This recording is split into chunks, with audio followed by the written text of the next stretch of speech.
tinokuchingamidzai vatariri pano paPahasha TV chatsikwa nebeautiful lovely couple yatinayo panapa. Baba muri sei?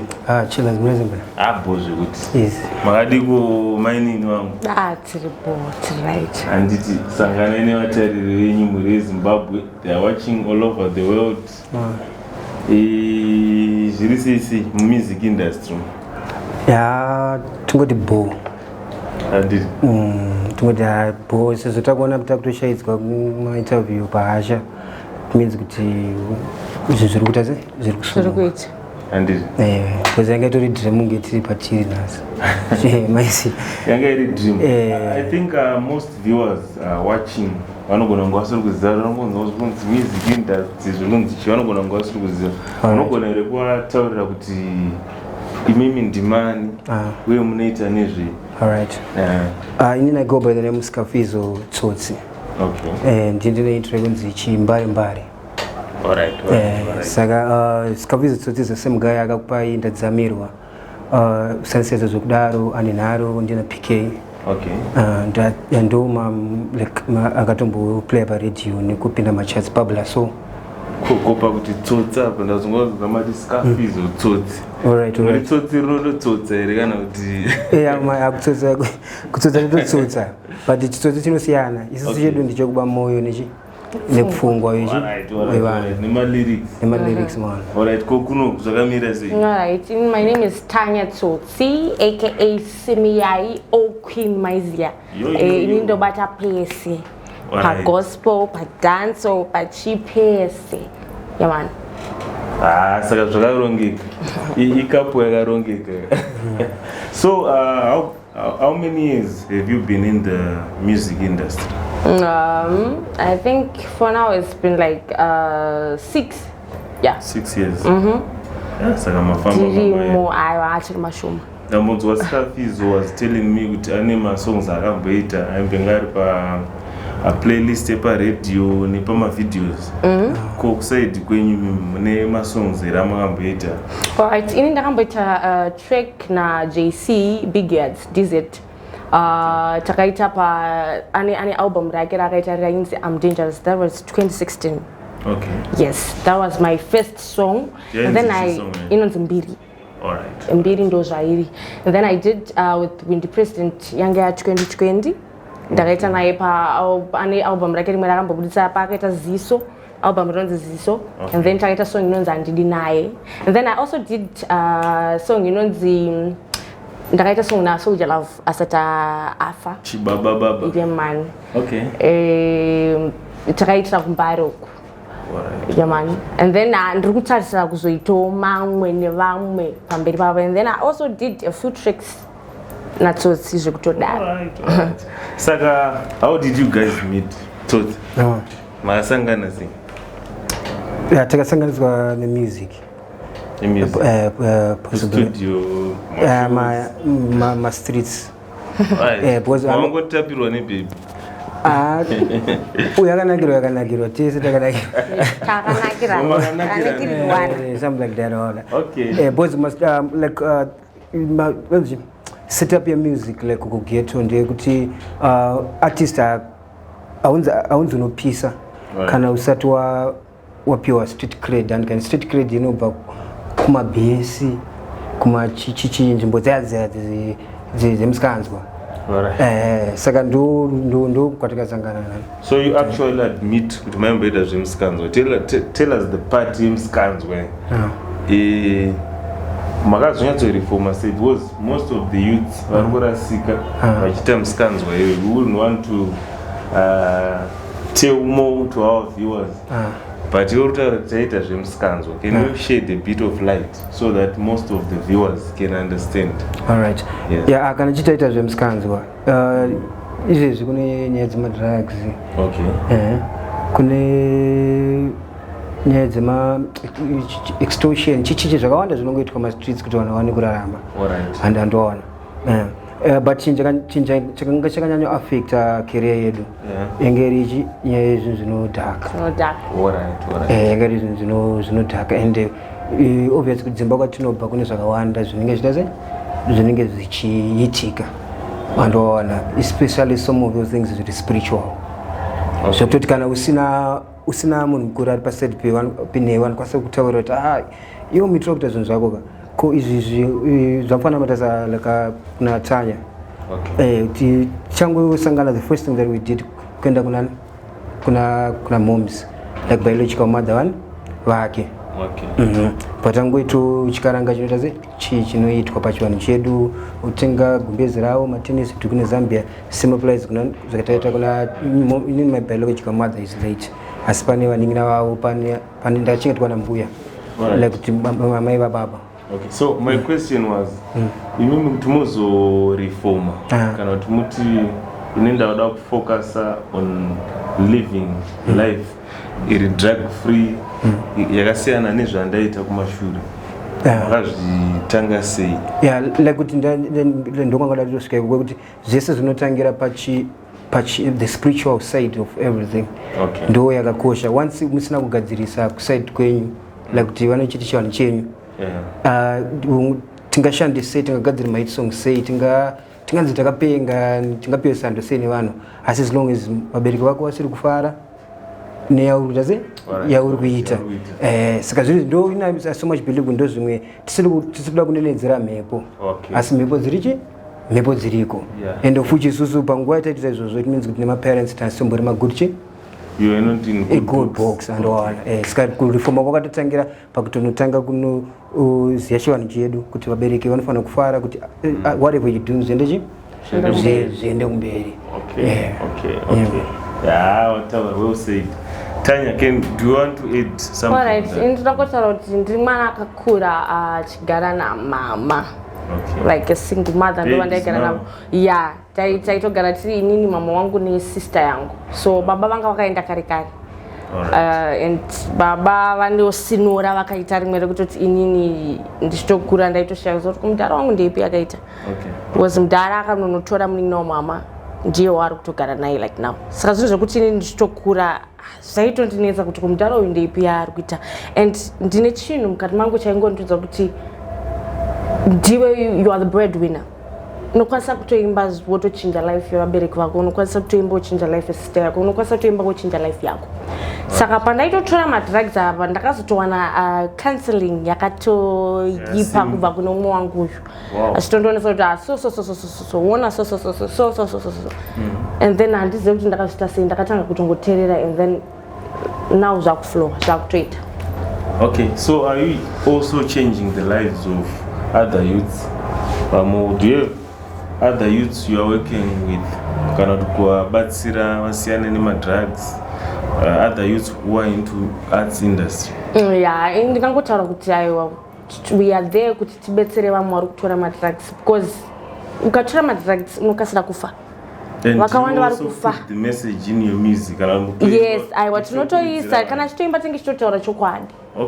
Yatongoye kureurura kuti zvinhu zvitinakira. Wow. Skafizo.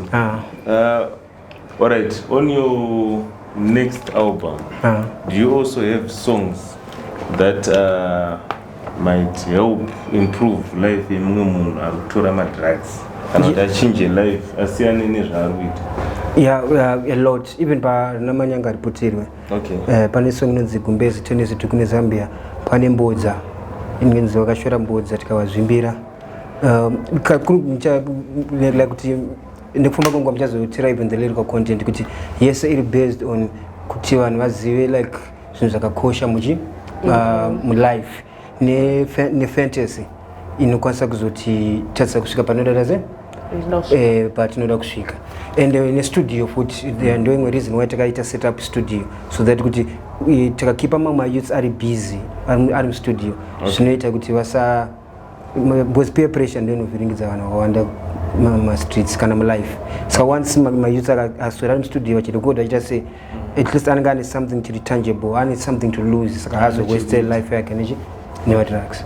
Okay. So basically your genre of music yauri kuita inonzi chii? Started as a hip hop artist.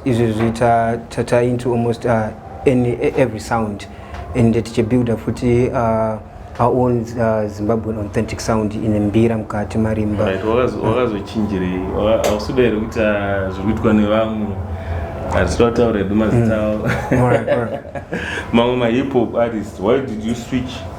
Yeah, kusiri kusaiza hip hop andika asi kuri kuti pambira ipapo tikutoita hip hop. Okay. Pambira ipapo tikutomixa kuti mbira nembira and like kuti unzi watora Grammy award unofanira kunge une sound, unofanira kunge une identity kuti alright handikuona amapiano like Burna Boy ari kuwana ma-awards because akushandisa that fela kuti afropop sound yakatora kudhara nafela kuti saka chinje kuti chatotogadzira chakuti even part chatofa sound iyoyo inenge kutongo zvakaita Thomas Mapfumo mbestela chiwe choti sound inozikanwa kuti kuZimbabwe kune mbira. And for you, what genre of music yaunoita? Banana JC, dancehall, gospel, kana rumba ndikutoda vese. Alright, but for now, genre yamuri kuita ndei? For now ndikutomweka like my singles on dancehall also zvekutodaro because ndofana uchigwina because ndo kwangu cheko and also mbira tiri kuita futi. You also play mbira? Yeah, inina ndinenge nditori the vocalist and I'm also training kuti ndigone kuirita. Okay. That's great. So where do you guys see yourselves in the next 2 years to come in music industry? Yeah, big. Because besides pakazoita ma-setbacks but takati mbenge tatimbosvika level iroro like inini personally kuti ndikutorecognizwa tokwanisa kutoita link up nana MT Burna Boy takasangana naye like pakati kwaShoko Festival kwaSimba Tags.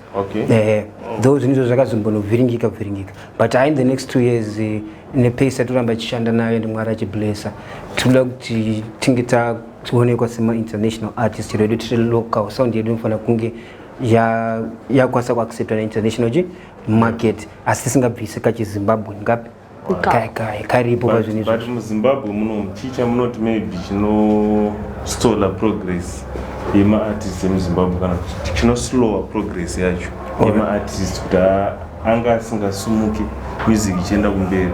What do you think needs to be improved maybe? Promoters, management and stuff. Yeah, ini nangu ndichita like level reZimbabwean music industry. Zvinhu zvakawanda zvinodrivewa neeconomy yenyika and maona.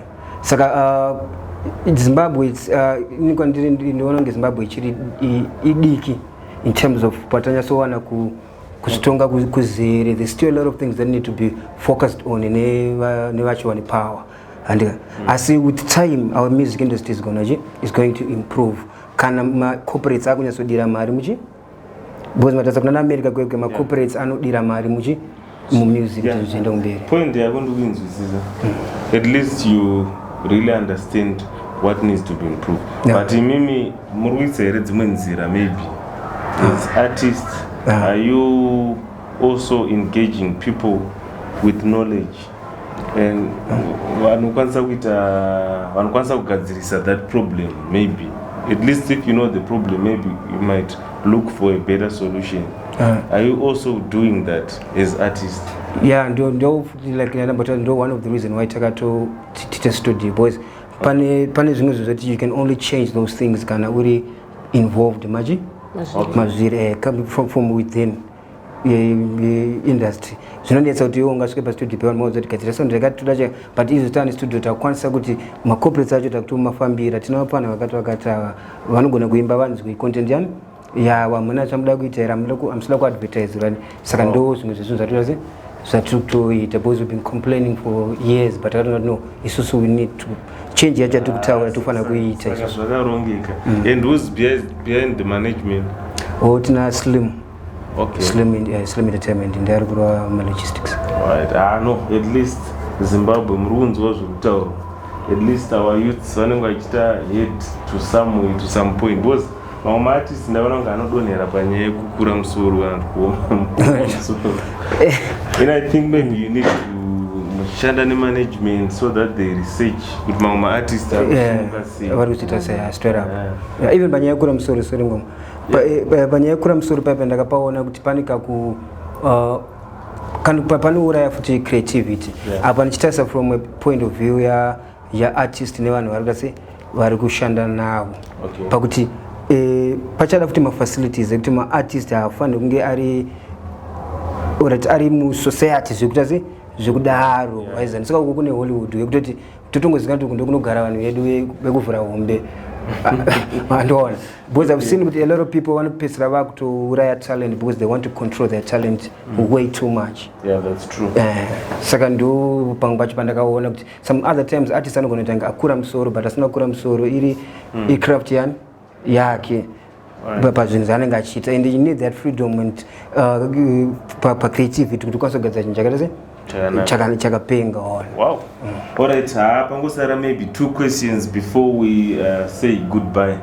Hey, maini tomboti mudhara waenda unoperforma ndanzwa uchitaura zvaBurna Boy uchiti makamboperforma naBurna Boy vaenda unoperforma then imimi kumusha kune magadziro kana manyaradzo mune muchida kuenda off to show panofamba sei as a couple munoimba mese let's say pane zvinhu zvoda kuitwa kumusha there is some gathering yefamily baba vada kuenda kutour munopafambisa sei?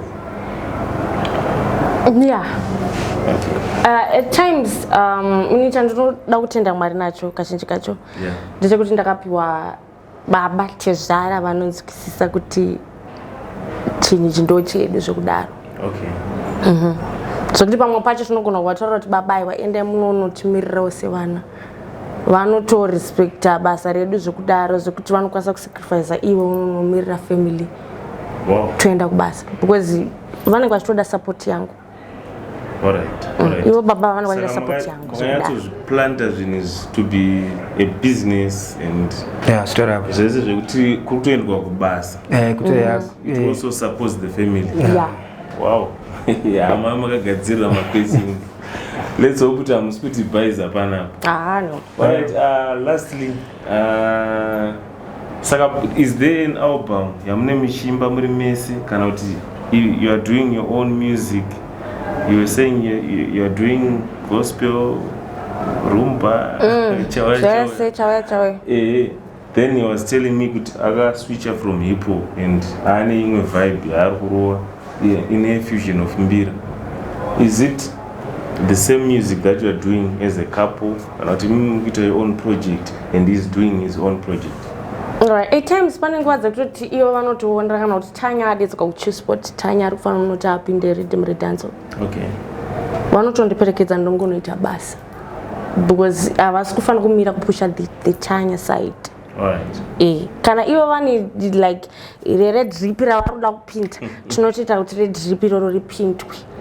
Kana pari kuda voice ramama aiwa mama vanotopinda padrip ipopo toita zvekudripa handiti. Alright, because my video drip munoziva zvinobuda papa hamuzomboitawo jealous. Handisi jealous because ndozvigona kuzviita. Panogona kutorwa mamodels anenge akapfeka mashots anosvika umu. Would you allow him to be on the video? Ndo basa racho ndo zvinoda vanhu. Handina jealous because ndikada kumuka ndakazviita ndongomuka ndakazviita. Kana nemi munozvibvumidza? Straight up. Wow. Okay, that was the last question with this couple, Scarfizo and Tanya. Saka ndikakuti mumboita ka freestyle. Bobo zvekuti. Freestyle because I'm still to muimbe song yenyama jaira. But I just think of a topic that you can do a freestyle for us before we close down. Comment section, you can type in your comments. We've got the couple here. They are talented artists. Panapati ngodedze vanhu vese was pash. So I don't know vari kuziva zvavari kuita. Okay, tati mboimba nezve salary.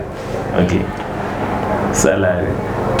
That's the freestyle on salary. Should we start with the dad or the mom? Let me start. Okay. Right, okay. andiskuita zvemahara ndiri kutsvaga gauro vamwe vari kuuya vachitamtauro ndiri kushanda munazi kusvika mauro manemiwa ndoita madiro zvemahara ndiri kutsvaga gauro vamwe vari kuuya vachitamtauro ndiri kushanda munazi kusvika mauro manemiwa imi mukwasha chimbondipai mari ambuya nasi handina mari sina mari hapana ushamwari simiyai zvemahara zvakapera money me want, pay me no want bag a chat, long talking. Alright. Me na ina that. Zakwada. And Shandre Mahara iwe Joda pay. Watotangwa badara iwe pay. Kuzgo, Dina Supande name deals, maintenance name bills, meditation Zagazara name views, Mazina Sinakana Magrills, baby mama singa fake my heels, Mari singa garima chills, when I'm Mukuma Vakakurida my sales, IQ Yamagura my skills, my boost to my peta, Madinga Yasha, Adaguganza, Skiri Empire, my blade of Vachiri Wangu, to Makanga, my student no supplier, could be rain in the Wangu, or to apply to build the empire, the Burasa. I see sina retail. I think comment section maona couple you can type in your comment. So one day to get in touch with you guys. Yes, all social media platforms. Skafizo Tsotsi, Tanya Tsotsi, then and then Slim Entertainment, TikTok, YouTube, Snapchat, Instagram. Tungo my social media platforms. My handle is YouTube. I'm content and then pana Slim, there's a number. Kanamata za maijange manonga kumbata. There's 0789990174. That's Slim Entertainment. Alright. So for now it's bye. We love you. Slow down.